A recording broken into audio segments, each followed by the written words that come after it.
Argentina বিপক্ষে সুইজারল্যান্ডের ব্রিল Embolo লাল card দেওয়ার সিদ্ধান্ত ভুল ছিল, জানিয়েছে ফিফার নিয়ম নীতি নির্ধারক সংস্থা আইএফএবি। তবে রেফারি জোয়াও পিনহেইরো অবশ্য আত্মপক্ষ সমর্থন করেছেন।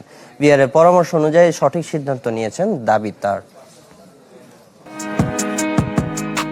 বিশ্বকাপ কোয়ার্টার ফাইনাল 1-1 সমতায় এগিয়ে চলেছে আর্জেন্টিনা সুইজারল্যান্ড ম্যাচ। 72 মিনিটে পারেদেসের মাধ্যমে ফাউলের শিকার হন সুইস ফরওয়ার্ড ব্রিল এমবোলো। শুরুতে পারেদেসকে হলুদ কার্ড দেখালেও ভিআরে বদলে যায় দৃশ্যপট। রিপ্লেতে দেখা যায় আর্জেন্টাইনের কোনো দোষ ছিল না। মিস্টেকেন আইডেন্টিটির নিয়মে উল্টো দ্বিতীয় হলুদ কার্ড দেখে মাঠ ছাড়তে হয় ব্রিল এমবোলোকে। এ নিয়ে প্রতিবাদের ঝড় ওঠে সে সময়। সুইস কোচ মুরাত ইয়াকিন এমন নিয়মের কড়া সমালোচনা করেছিলেন, আর ওই নিয়মই নাকি ভুল ছিল। বিশ্বকাপ শেষে বিবৃতি দিয়েছে আন্তর্জাতিক ফুটবল অ্যাসোসিয়েশন বোর্ড আইএফএবি। স্বাধীন এই সংস্থা ফুটবলের নতুন নিয়ম অনুমোদন দেয়। ভুল ফুটবলার খুঁজে বের করার নিয়ম এমবোলোর ঘটনার জন্য প্রযোজ্য ছিল না।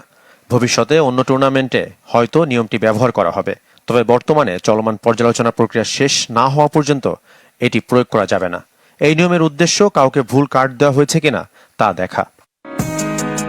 তবে ওই ম্যাচের রেফারি জোয়াও পিনহেইরো অবশ্য নিজের অবস্থানে অটল। সঠিক সিদ্ধান্ত দিয়েছেন দাবি করেছেন এই পর্তুগিজ।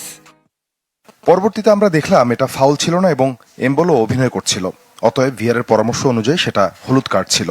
দ্বিতীয় হলুদ কার্ড বলেই তাকে মাঠ ছেড়ে বেরিয়ে যেতে হয়।